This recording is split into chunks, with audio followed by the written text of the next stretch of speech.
Professor James Dooley, Baldevan Rangaraju, the author of this excellent book, Mr. Kucharan Das, a friend of mine, a leading intellectual and author,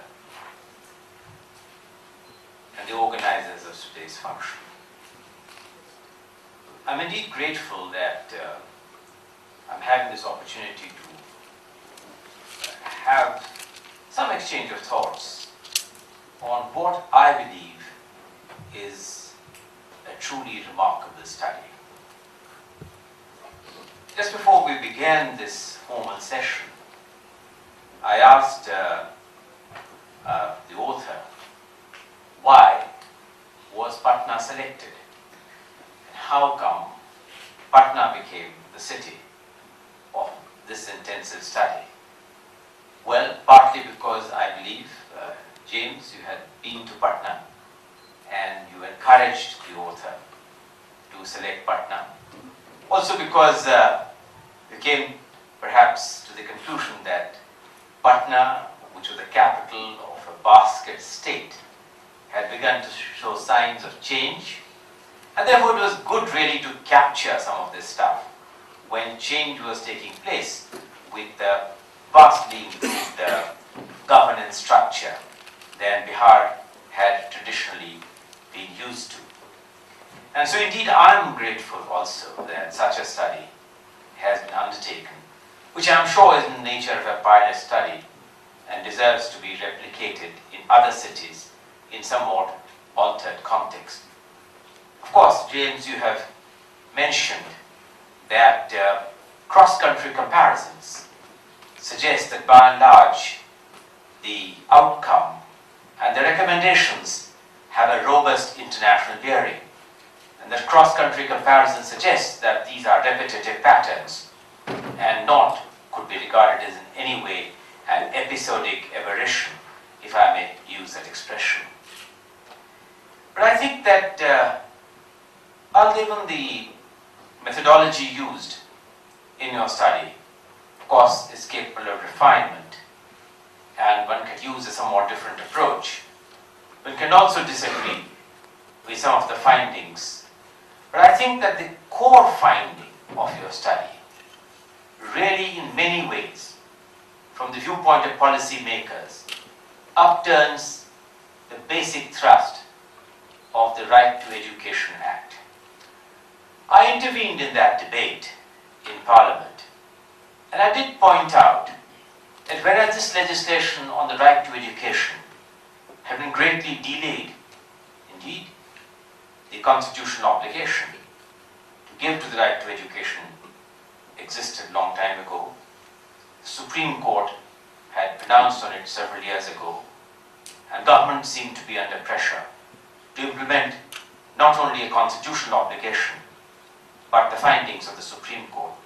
Nonetheless, both in the Parliamentary Standing Committee on Education, of which I am privileged to be a member, and also in the debate in Parliament, I did point out that this legislation had been crafted in haste and was being implemented regardless of fully working out the financial outlays and outcomes it is likely to entail.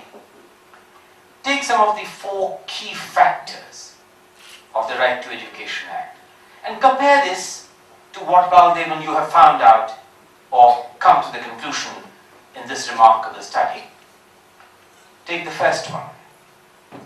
If the objective of the Right to Education Bill is to ensure that all children in the age group of 6 to 14 receive compulsory and indeed free education, then how does the figure on gross enrollment ratio, the figure on dropout ratios, gel with the kind of findings which are the outcome of such a report?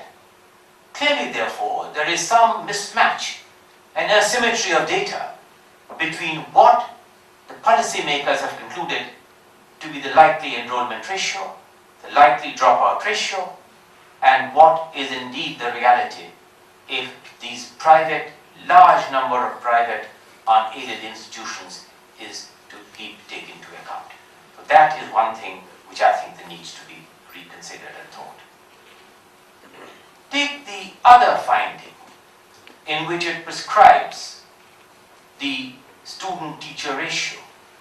Now, as you rightly point out in the closing remark which you have made, that Bihar alone would require this mind-boggling number of teachers, 3 lakh teachers to be recruited and 28,000 crore to be the likely outcome.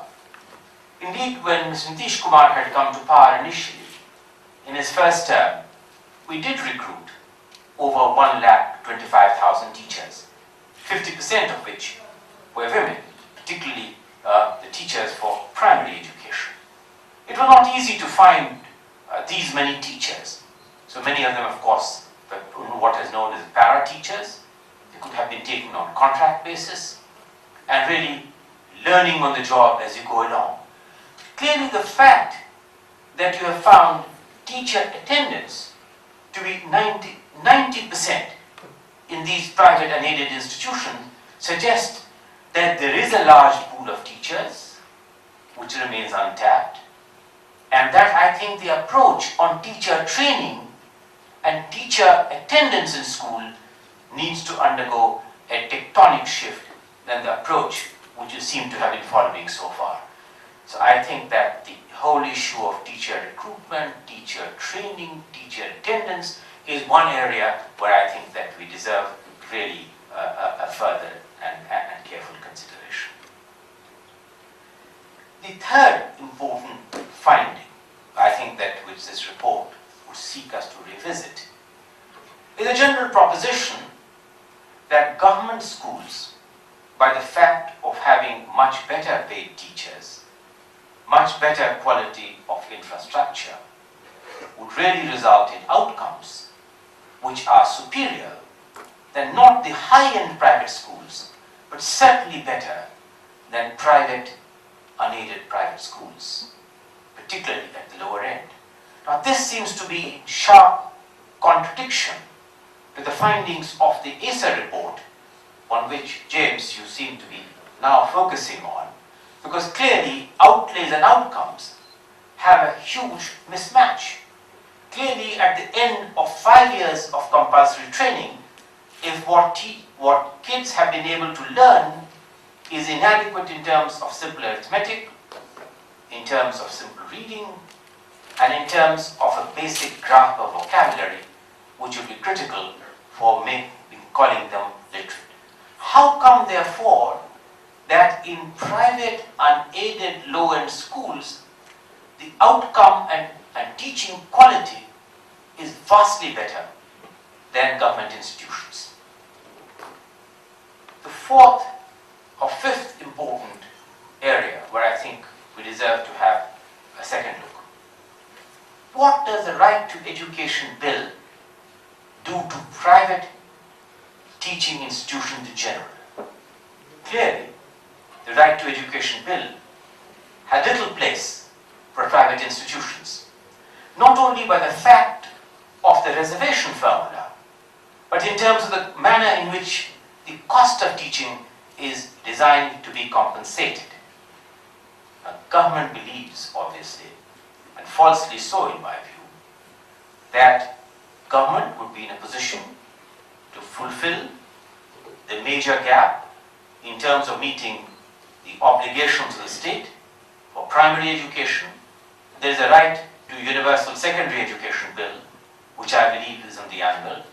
We are vastly expanding in terms of the higher end, since the gross enrollment ratio right now is tantalizingly close to 12%, and we intend to raise the gross enrollment ratio to 25%, which means basically as of now today, 88% children who leave the higher secondary, only 12% are really pursuing higher education. 88% in some are students who are not pursuing higher education. Clearly, if you want to go to global averages, that's mind-boggling. We want to go to even developing emerging country markets, that's also mind-boggling. But the modest expectation of the 12 5-year plan of raising this from 12% to, let us say, 25% involves at least setting up 150,000 more new colleges.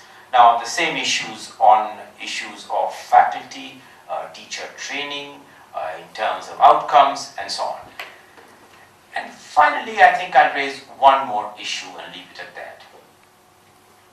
I do not think that the Right to Education bill has fully factored in not only the importance of private entrepreneurial skill and public-private partnership in the area of primary and secondary education, everything what is doing to undercut that is, in my view, a grave disservice.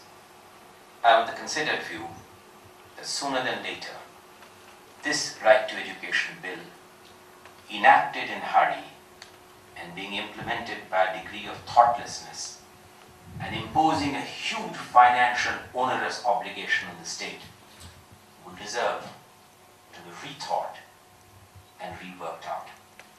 I do believe that this study, which has been undertaken by Baladevan, and which I believe is just one sample study, will be a powerful impetus forcing policymakers and forcing government to rethink some of the settled paradigms in regard to primary and secondary education.